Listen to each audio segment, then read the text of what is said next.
Good evening. My name is Noah Herndon, and this is the Groundview. Today I had the opportunity to interview Senatorial Candidate Myra Ehrenberg and talk about her both with her story and Team Pact and about her message of what are you waiting for. We hope you enjoy the segment of the Groundview.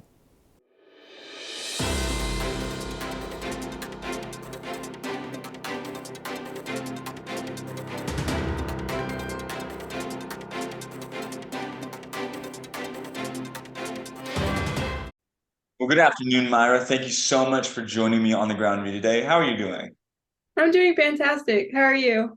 I'm doing really well. Very excited to have you on this segment of the ground. You're very excited to have the ability to interview you for the second time in my career. We interviewed you last year, and so to interview you this year is just a special opportunity. So, Myra, just to get started, if you wouldn't mind introducing yourself to the Team Pack student body and the viewing audience. Of course. So, hey y'all, my name is Myra Ehrenberg. I'm from Atlanta, Georgia. And let's see, a couple fun facts about myself. I was chased by an elk in Yellowstone National Park. I don't recommend that. It was a near-death experience. Um, let's see. I I love dogs and I love painting and drawing and art. Basically anything creative, you name it, I like to do it. So that's just some fun things about me. Incredible. Yeah, no, that's really good to hear. The elk experience is certainly something I feel like I'm going to have to ask about outside of the interview, just for you to go into that a little bit more, because I've never heard about that, and so I'm very interested about that. And I'm sure that that's an opportunity for students going to that kind of come up to you and talk to you in person about that. That'll be an awesome kind of icebreaker. It's like, hey, how about that elk story? But no, that's incredible to hear. Now, would you mind detailing, how you got into Team Pact and what your Team Pact story is? Yeah, sure. So I started Teen Pact about 9 years ago as a one-day student. So if you do the math, I think it's like 2018, something like that. I haven't done the math recently, but anyways, so I started when I was 11. Some friends had told me about it, and so I was just like, yeah, I want to go because they came back every year just talking about it. And when I mean talking about it, I mean like talking about it for months afterwards. And I was like, okay, I'm getting FOMO here. Like, what is Teen Pact? I want to go. So I went in 2018 or whenever when I was 11, and it was like the most fun experience that I'd ever had. Then I went again as a one-day student when I was 12, and I actually got the opportunity to run for governor and I won. So starting out strong here with winning elections, if you want to say that. So then in 2019, I don't know. I think I've got my math wrong here. Anyways, when I was 13, I went to the 4 day for the first time, and that was an absolute blast. So ever since then, I've just been coming back. Fast forward to now, I've done all the alumni events except for media. We'll see. Maybe I'll do that this year, and then I could say I've done all of them. Um, it's just been like such an amazing and growing experience. For anyone who's been to Team Pack before, I'm sure that you can testify to the same thing. Like, the Lord just works so powerfully at any event that you go to. And if you let him, like if you give him 100%, then he's going to use that through Teen Pact and he's just going to do amazing things through you. So, like, I've seen myself grow in leadership and in my spiritual walk and with my friendships. Like, all of the good friends that I have now are from Teen Pact. I don't think that I have any best friends outside of Teen Pact. So, you know what? Reach out to people. Like if you're coming to NatCon this year, I encourage you to get to know like your rendezvous and your small group because those people, honestly, they could be with you for the rest of your life. So No, that's absolutely incredible. Just to hear, I mean, 9 years. Wow, that's just kind of insane to think about being in Team Pact. Um, yeah, I believe it's just incredible to hear. Me, I've been a bit shorter in the organization. I think 4 years in total now. Even going as a one day student a while back, but that's just incredible to hear. And during that Team Pact experience, I'm sure you had just several accounts of incredible testimony and different interactions that have just kind of been, more impactful. You talked about how your best friends are through Team Pact. So what is one particular moment or thing in Team Pact that like stands out to you throughout your Team Pact career? That one particular interaction or event, that one outstanding moment per se. Oh, I knew you were going to ask me this and I was not ready. I mean, being involved for so long, it's just so hard to choose that one thing.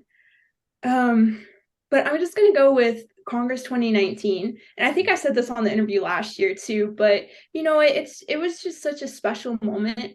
It was the last night and we were all just worshiping the Lord. Like the last night is always sad, but like the Lord just came down in power and like the Holy Spirit was just so prevalent in that room. We could feel him. And it just gives me chills thinking about it still, just because of just how much he was convicting, but then also he was blessing us. There were quite a few people who like stood up and like confessed, and so we were able to be like accountability partners with them moving forward. And that really like was a jumping off place for my spiritual walk with the Lord. I had been a Christian before that and I had been seeking the Lord, but it just kind of the Lord was kind of like, okay, you know what? This is what it's like to follow me. And, you can have this in your day-to-day experience. And, when you look to me, like I will meet all of your needs. So that's kind of like my message, but I'm sure you're going to be asking me that in a little while, so I won't get into that. But that was just like such a sweet time. And then like the friends that I made during that week, I still have most of them today, which is insane. So yeah, Congress 2019, the last night for sure. No, Congress is an absolutely fantastic event. I had the opportunity to go in 2021, and it is definitely one of those events that kind of ranks up there as one of my favorites within Team Pact, especially just because of that worship environment, which is so incredible to experience firsthand. The worship on the final night, that just coming together in community is just one of the more powerful moments within Team Pact as an organization. So incredible to hear that even 2 years beforehand, that was still going strong. Yeah, that's absolutely incredible. And I do think you did talk about that last year, and going into that, you did run with Noah Powers for presidency last year, and I just wanted to ask, so how does your experience running last year kind of influence or help you in running this year? That's a really good question. So I think that I've made a ton of friends from last year. Like the main thing that Noah and I tried to do last year was to reach out to people and get to know them, just to get to know them, whether or not they decided to vote for us. And so that has definitely been very helpful to me this year, just having like all of those friends that I can be like, hey, I'm running for Senate, do you want to join my campaign? And, regardless of their answer, I know that they're still going to be my friends. And that's just wonderful to be able to have that connection already.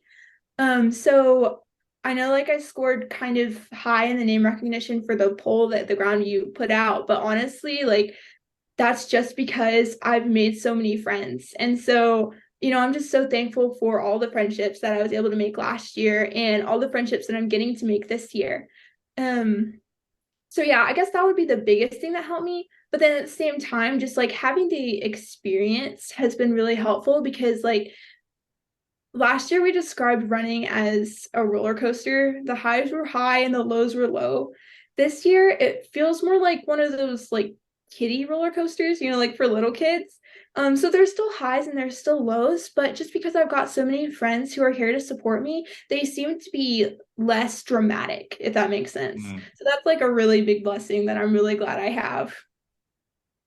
No, that's really cool to hear that you've been able to just build upon your experience last year, build upon this community that you have. And I think one of those important things you talked about, especially for new people running, is that ability to, go to someone and be like, hey, one of your friends saying, hey, I'm running, will you support me? And even if they say no, being able to maintain that friendship, because it's not necessarily a personal thing as much as, unfortunately enough, there are only, 4 senatorial spots, 9 representative spots, and then of course the presidential ticket. Eventually your spots for people you plan on supporting does run out. And so being able to maintain those friendships, even when you're not necessarily going to be voting for someone, is absolutely incredible and necessary to remember, especially as we're heading into NatCon. Now, you talked about how your experience helped you, in this campaign process, but I do want to ask, what made you decide, what influenced you to decide to run for Senate this year? Another great question. Um, I think honestly, the biggest thing that impacted me was just the Lord giving me a message. And, that's if you've talked to me for the past 2 years or 3 years now that I've run, that's always the answer. Mm. But honestly, I don't think that there's any other answer that I could give that would make sense, because I only do these things when God tells me to. I just, I am an extrovert, but the first time I did this, it was way out of my comfort zone. And so it was just like the Lord was saying, Myra, if you do this, it has to be for a bigger purpose than just yourself, just for your name.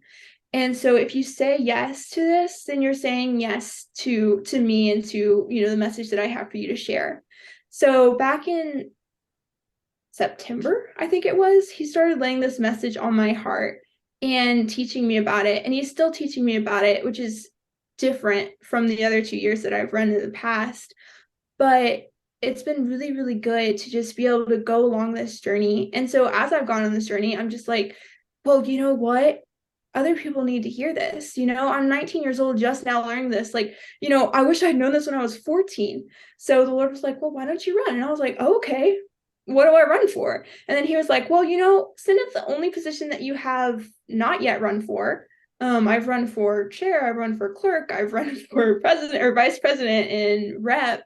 And I even ran at back to DC for like their presidential position. So technically I've run for everything that Teen Pact has to offer at this point. And Senate and governor at state class. So he was like, that's a great place to start. Why don't you do that? So like the biggest reason is for my message. But then, it's kind of cool to say, oh, I run for everything. So No, that's definitely just an incredible experience to hear the Lord, working through you and deciding to run because of the fact that, the groundwork of Team Pact elections, elections outside of Team Pact are far more focused on, policy and oftentimes money. And so in Team Pact, it is focused on that spiritual aspect, that desire to run, to represent the student body, not necessarily as a person, but more so as an ambassador of God. And so that's incredible to hear of how that light is shining through you and then shining into your decision making. Now, you kind of touched on your message, and well, we haven't heard it yet today. If you wouldn't mind just describing your message of what are you waiting for? yeah, sure. So like you just said, my slogan is, what are you waiting for? And like the little blurb that I like to give out is that it's just an encouragement to look to the Lord in your waiting seasons. And so, since I'm 19, I'm going to be going off to college. So there's a lot of uncertainty there and a lot of things that I'm waiting for, like the acceptance. At this point, I've been accepted, but in September, I hadn't been. Acceptance, and then like roommates, and then getting into class, seeing who my classmates are, just all those things with college. But then like in general, seeing if I would be accepted to staff, or, if I should apply again next year if I wasn't, or getting accepted to intern, or just all of these things like Teen Pact. And then outside of Teen Pact, there's always something that we're waiting for.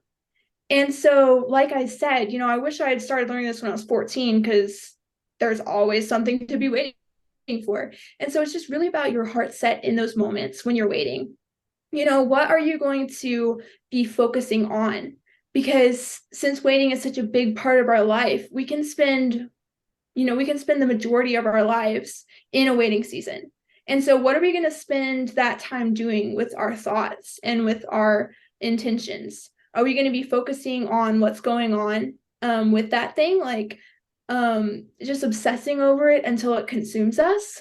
Or instead, are we going to be focusing on the Lord and saying, whatever happens, it's going to be the Lord's plan? And so my message is based on Ecclesiastes 3:1-14, which basically just talks about the waiting seasons that we go through in our lives. And then at the end, it says that God makes all things beautiful in our time, and he does them regardless of our desires. And I kind of go into this a little bit more in my message video, but I was like, what? If he's going to make us go through these waiting seasons, why is he going to do something that isn't part of our desires? But as I started researching and just digging deeper into kind of what like the Lord's path for our desires is, he really just made it real to me that as we look to him and as we, just get into his word more and more, he starts to align our desires with his desires. And so in the end, he makes us beautiful and makes that waiting season beautiful because he had that in mind all along. He just had to bring us into like the same mindset as he had, really. He was just getting us on the same page. So that waiting season is just like him flipping that page for us so then we can see the rest of the story. So that's basically what are you waiting on? What are you waiting for means, and what are you waiting on to? You know what? That works too. No, that's incredible to hear, and that's an incredible mindset, especially going into, pretty much everything TPAC. Because TPAC is filled with so many forms of different waiting and anticipation. When you go to state class, you're waiting for election results, you're waiting to see whether or not you did well in that regard. Even as a student who may not choose to run, you're waiting to see whether or not your bill made it out of committee, whether or not it's going to be brought up in TP legislature.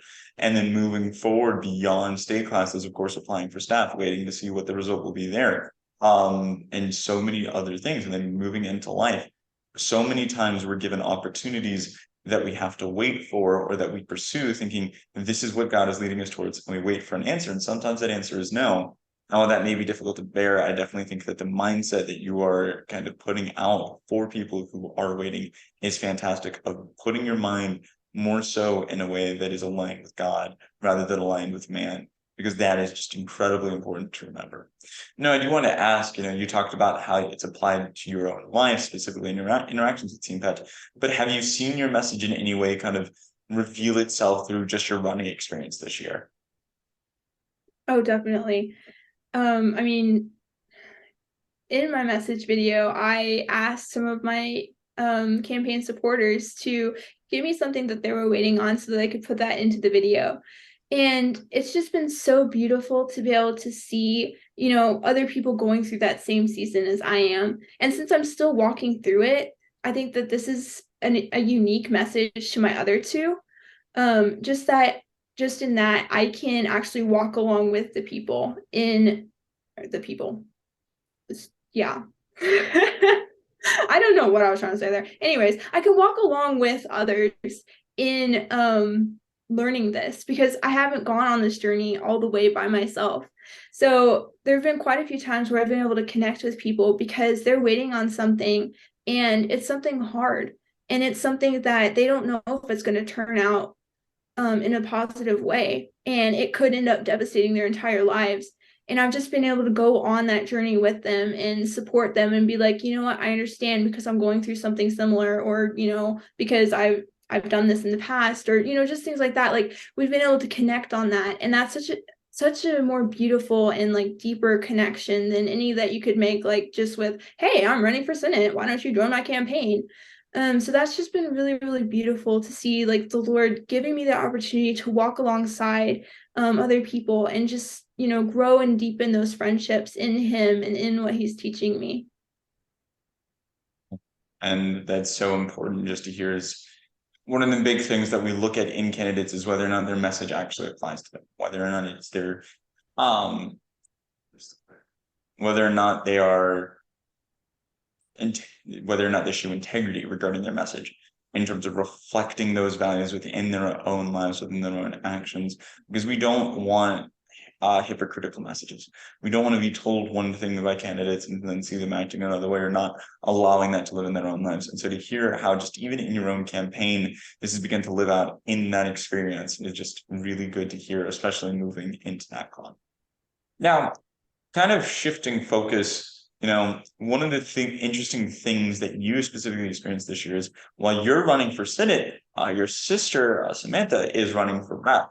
And so I just wanted to ask, I think there are only about, I think, two sibling pairs that are currently running for office this year at NatCon that I know currently, or I may be forgetting some, but what is that experience like, just being able to run for national office with Samantha? Yeah, it's been a blast. When I share something about my campaign, then she's right there sharing something about hers. And so I think that's a really sweet opportunity to be able to have, especially since this is my last year. And it's kind of like her first in a way. So it's kind of like, as one generation is passing away, another generation is coming up. And that's been really, really cool to witness, both in her and then with other people running as well, who I've known for years. And I'm seeing them step into these new roles. Um, yeah, and it's been really cool to be able to give the experience that I've had to her as well and be like, hey, maybe you should do it this way. Or, that's a great thought. Like, I wish I had thought of that sooner. Just all of these different things, we kind of bounce off of each other in a way. And so, whenever I've got an idea for my campaign, then she's able to use it and vice versa. And it's just been really, really cool to watch that happen. And just to see her grow through this experience, like already she hasn't even gotten to NatCon, step foot on the stage yet, and she's already grown so much. It's just so cool to see. No, that's incredible to hear. Unfortunately, I'll never have the opportunity to see one of my siblings in team pet because of how much younger they are. But to hear that opportunity, just to build upon one another, to encourage one another, for you to offer your experience and your wisdom in this matter, because you have those past experiences to her, is just one of those stories that warms the heart. Because a lot of team pet is more so based on those families coming through, where you have the older sibling. I think of the Fitzpatricks who moved through, where you had this line going down. You had the four hands as well, and so just being able to hear that, where you're able to give her advice and where you're both able to encourage each other through this, what can be a really trying experience of running, is just really special to hear. Now, as we're closing in on the end of this interview, there's one more question I kind of want to ask on the more technical side. Is you chose once again to run in Perseverance. You announced that at your party. And yet I just ask, were there any specific influences that affected that decision? Great question. So originally I was planning to run in Perseverance just because that's where most of my friends end up going. And so, obviously for strategic wise, you want to have a big voting base in your party to get out of primaries. It's just kind of the lay of the land. But then Noah told me that he was running again for president, and I was like, okay, what party? And he was like, Perseverance. And I was like, okay, well, I'm being there, like I'm gonna be there regardless of, where my voter base is or any of that, just because being able to support him again is like such an honor. And like I've known Mackenzie for a couple of years, and so being able to watch them run together it's been quite a joy. And so obviously I want to see them in primaries and hopefully in generals. So that was like the set in stone, like, yes, I'm gonna run here because y'all are running here. I kind of already thought about it before, but once they announced that they were running there, I was like, oh yeah, everything else, a tornado could come through, I'm not moving, like this is where I'm staying.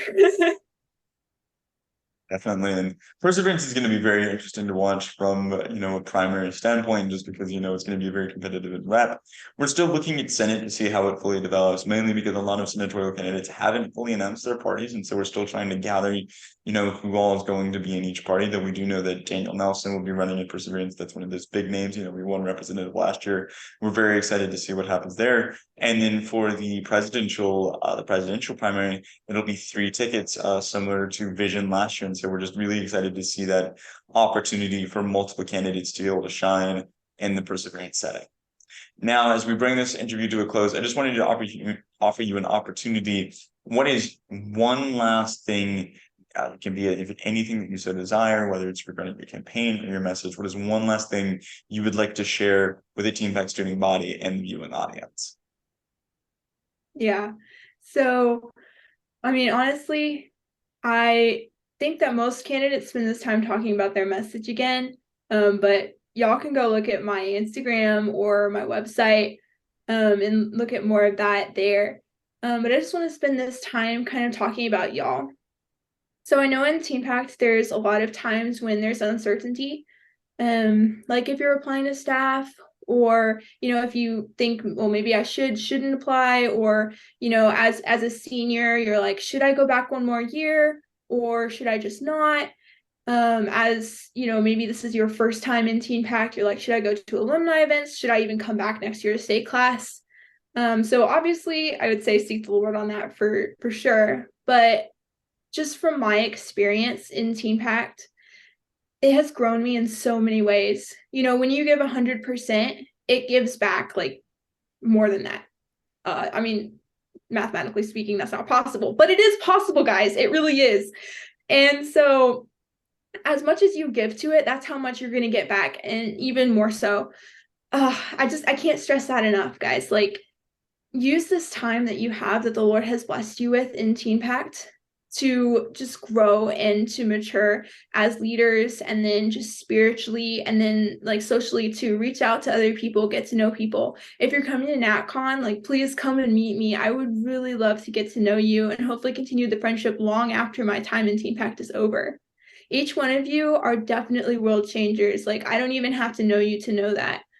Each one of you has been given special gifts by the Father, and he's going to use those in you if you'll let him.